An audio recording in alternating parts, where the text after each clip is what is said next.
Hello students, welcome to Career Plus Academy. I am your maths mentor Sarabjit Kaur. आज हम class 10th का first chapter का last part करने जा रहे हैं which is called revisiting rational numbers and their decimal expansion. ये आपने क्लास 9th में भी किया है बट इसका कुछ पार्ट हमारा क्लास 10th में भी है. तो आइए देखते हैं इसमें क्वेश्चंस कैसे करेंगे.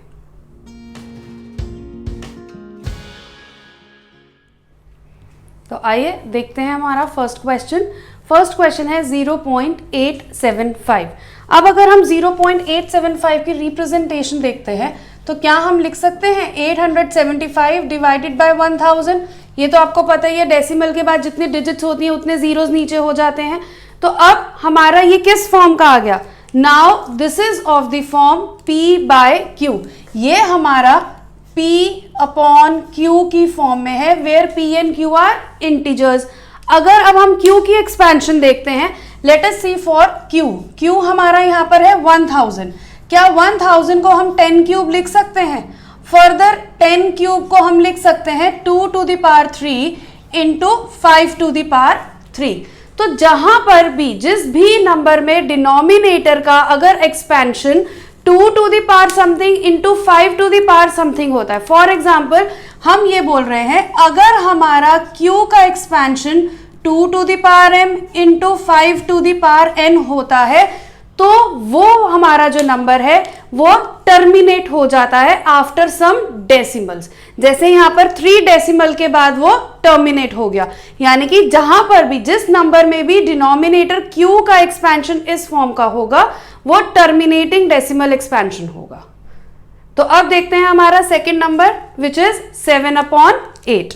तो 7/8 को हम कैसे लिख सकते हैं. How can we right 7/8. 7/8 है जो इसको हम लिख सकते हैं 7/2 क्यूब.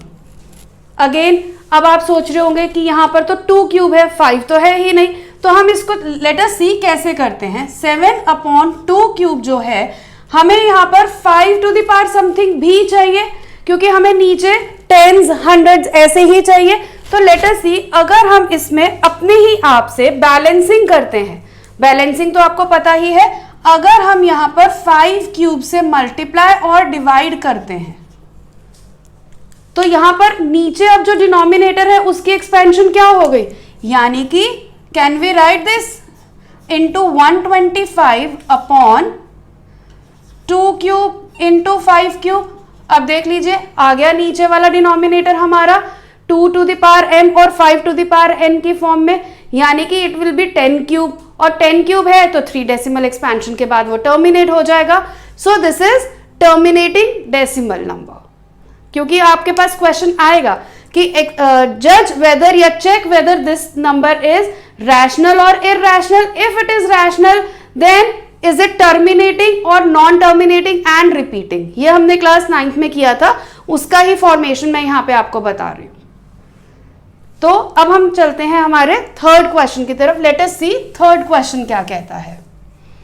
तो इसको हम यहाँ पे फाइनली क्या लिख देंगे 7 into 2 cube into 5 cube into 5 cube. तो ये बन गया हमारा 7 इंटू 125 अपॉन 10 क्यूब. यानी कि ये 3 डेसिमल के बाद टर्मिनेट हो जाएगा. अब देखते हैं 3/80. Can we write this as 3/2 to the power 4 into 5. Again हमारे पास डिनोमिनेटर में तो 2 और 5 हैं लेकिन हमें इन दोनों नंबर्स की पावर को सेम करना होता है. जैसे हमने यहां पर 5 क्यूब अपने आप से मल्टीप्लाई डिवाइड किया सो दैट 2 क्यूब के साथ उसका भी पावर 5 क्यूब बन जाए तभी वो 10 बनाएगा और वो 3 डेसिमल के बाद टर्मिनेट हो जाएगा. यहां पर देखते हैं कि हमारा जो नंबर है वो है 3/2 to the power 4 इंटू 5. अब हमें एक ट्रिक और पता है. वो क्या है. अगर क्वेश्चन आता है कि check whether this is terminating और नॉन टर्मिनेटिंग. अगर टर्मिनेटिंग है तो कितने डेसिमल्स के बाद है. तो जो हाईएस्ट पावर होती है डिनोमिनेटर में फैक्टर्स प्राइम फैक्टर 2 और 5 इन दोनों की जो भी हाईएस्ट पावर होगी उतने ही डेसिमल के बाद वो टर्मिनेट करेगा.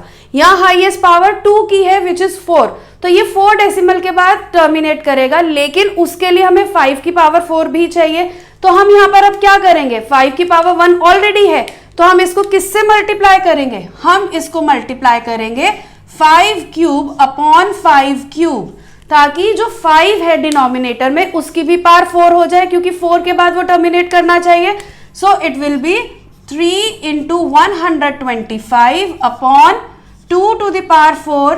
In multiplication bases are same, powers are added, so it will be 4. तो ये हो जाएगा अब हमारे पास 375 अपॉन 10 to the power 4, यानी कि ये 4 डेसिमल प्लेसेस के बाद टर्मिनेट हो जाएगा. इसका मतलब क्या है कि इसका आंसर आएगा 0.0375. तो आप उसको बिना सॉल्व किए जज नहीं कर सकते, सिर्फ आपको कहां पे अपना फोकस रखना है? उसके डिनोमिनेटर में. अगर डिनोमिनेटर के हमारे पास फैक्टर्स बनते हैं 2 into 5 to the power something and 2 power something, तो हम कह सकते हैं कि वो टर्मिनेट करेगा ही करेगा. और यहां पर हाईएस्ट पावर जिसकी भी होगी 2 की या 5 की, उतने ही डेसिमल के बाद वो टर्मिनेट करेगा. So let us come to our fourth question now. अब चलते हैं हमारे फोर्थ क्वेश्चन की तरफ. Let us see. अब हमने यहाँ पे क्या देखा कि यहाँ पर तो ना 2 है ना 5 है डिनोमिनेटर में. यहाँ पर Q जो है वो हमारा 3 to the power 1 है. तो अब हम क्या बोलेंगे? हम इसको अभी भी रैशनल नंबर ही बोलेंगे. Reason, it is non terminating and repeating. अब आप बोलोगे कैसे पता चलेगा? यहां पर देखिए, जो ये नंबर p बाय क्यू की फॉर्म में है, ये को प्राइम नंबर्स हैं. दैट मीन्स ये 1 के टेबल के सिवाय और किसी भी टेबल में नहीं आते. They have their common factor as 1. They are not having any common table in which 8 and 3 both come simultaneously. So that is why यहां पर जो q है वो हमारा 3 है. अब यहां पर हम अगर इसको डिवाइड करते हैं तो हमारे पास आंसर आएगा 2.666 एंड सो ऑन. अगर आप बोलेंगे कैसे, तो आप इसको डिवाइड करके भी देख सकते हैं. 8 डिवाइडेड बाय 3, 3 2 is 6. अगेन 0 यहां तो डेसिमल यहां, 3 6 is 18. फिर से यानी कि आप देख रहे हो 2 2 की वो सीरीज स्टार्ट हो जाएगी. दैट मीन वो हमारे पास डेसिमल के बाद 6 ही है जो ऐसा नंबर जो रिपीट होता जाएगा. अगर हमने क्या पढ़ा है कि डेसिमल के बाद कोई भी नंबर एक सेट ऑफ नंबर्स, एक ब्लॉक ऑफ नंबर, यानी कि एक ऐसी डिजिट जो रिपीट होती जा रही है, वो हमारी डॉट डॉट डॉट का मतलब क्या होता है? नॉन टर्मिनेटिंग, कि आंसर में रिमाइंडर में 0 नहीं आया, यानी कि ये non terminating as well as the number 6 is repeating itself again and again. So this is non-terminating and repeating rational number. I hope ये वाला कंसेप्ट समझ में आ गया. इनको देखते हैं कि ये को प्राइम नंबर्स हैं. चलिए अब चलते हैं हमारे लास्ट क्वेश्चन की तरफ, which is 1715 upon 2 cube into 7 cube. अब आप इसको भी देख लीजिए. ये क्वेश्चन क्या कहता है? आप बोलेंगे कि ये तो 7 वाला है, तो ये क्या होगा? Again this is rational number. कैसे पता चलेगा हमें कि ये रैशनल नंबर है? तो यहां पर जो इसकी एक्सपेंशन होती है वो क्या है हमारी?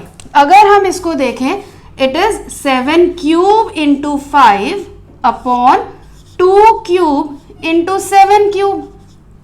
अगर आप देखेंगे तो यहां पर हम चेक करें तो 7 क्यूब से 7 क्यूब तो कैंसिल हो गया. तो हमारे पास क्या बचा? हम लोगों के पास बचा 5 अपॉन 2 क्यूब. अब आप चेक कर लीजिए, हमने क्या बोला है? जो पावर हाईएस्ट होगी डिनोमिनेटर की 2 या 5 में से, उतने ही डेसिमल के बाद वो टर्मिनेट कर जाएगा. तो अगर हम इसको बैलेंस करें तो यहां पर हम लिख सकते हैं 5 क्यूब अपॉन 5 क्यूब, यानी कि क्या आ गया? ये 625 अपॉन 10 क्यूब, यानी कि 3 डेसिमल प्लेसेस के बाद ये टर्मिनेट कर जाएगा and it will be 0.625. So these are your rational numbers which are terminating or they are non-terminating and repeating. अब मैं आपके सामने 2 क्वेश्चंस और करती हूं. तो अब देखते हैं हमारा नेक्स्ट क्वेश्चन 1/7. अब ये दोनों नंबर्स क्या हैं? को प्राइम नंबर्स हैं. और को प्राइम नंबर्स अभी हमने पढ़े थे कि अगर फ्रैक्शन में को प्राइम नंबर्स होते हैं तो वो नॉन टर्मिनेटिंग एंड रिपीटिंग होते हैं. सो लेट अस सी कैसे. 0.142857. ये यहां तक स्टॉप नहीं हो रहा है. जब आप इसको डिवीजन मेथड से करके देखेंगे, ये जो ब्लॉक ऑफ जो है डिजिट्स, ये दोबारा रिपीट होगा 1 4 2 8 5 7 and dot dot dot dot. इसका मतलब क्या हुआ? इसका मतलब ये है कि हमने ये देखा कि ये वाला जो ब्लॉक ऑफ डिजिट्स है, ये वाला, ये हमारा रिपीट हो रहा है बार बार, ये बार बार रिपीट हो रहा है, लेकिन ये नॉन टर्मिनेटिंग है क्योंकि डेसिमल एक्सपेंशन आ गया। सो this is non terminating and repeating. अब हम एक नंबर और देखते हैं जो इररेशनल की कैटेगरी का है, वो भी तो चेक करें। अभी तक हमने सारी लिस्टिंग पढ़ी रैशनल्स की, एक था टर्मिनेटिंग, एक था non terminating and repeating. Now let us see कि इररेशनल नंबर क्या है। जो हमारा इररेशनल नंबर है वो किस कैटेगरी का होता है? सपोज मैंने लिखा 0.51 511 511 5 4 times 1 एंड सो ऑन। यानी कि ये हमारा नॉन टर्मिनेटिंग तो है क्योंकि डेसिमल्स आ रहे, डॉट्स आ रहे हैं यहाँ पे। डॉट डॉट डॉट का मतलब क्या है? Non terminating. लेकिन क्या हमारे पास यहाँ पर कोई एक ऐसा ब्लॉक ऑफ डिजिट्स है, कोई ऐसा सेट ऑफ डिजिट्स है जो रिपीट हो रहा है? नहीं, क्योंकि यहाँ पे 5 के बाद 1 है तो यहाँ पे 5 के बाद डबल 1 है, फिर 5 के बाद ट्रिपल 1 है, यानी कि एक कंसिस्टेंसी नहीं है जो रिपीट हो रही है। तो इसीलिए ये होता है हमारा इररेशनल नंबर, इसको हम इररेशनल नंबर बोलते हैं। सो अब चलते हैं कि आज हमने क्या पढ़ा है सेशन में, उसका पूरा सम अप कर लेते हैं। अब आज हमने क्या पढ़ा? हमने पढ़ा रैशनल एंड इररेशनल। अब रैशनल की भी हमने दो कैटेगरीज पढ़ी हैं आज। रैशनल की दो कैटेगरीज कौन सी पढ़ी हैं हमने? हमने पढ़ा है एक रैशनल होता है हमारा टर्मिनेटिंग। टर्मिनेटिंग मतलब जिसका रिमाइंडर 0 आता है। और एक कैटेगरी क्या थी हमारी? Non terminating and repeating.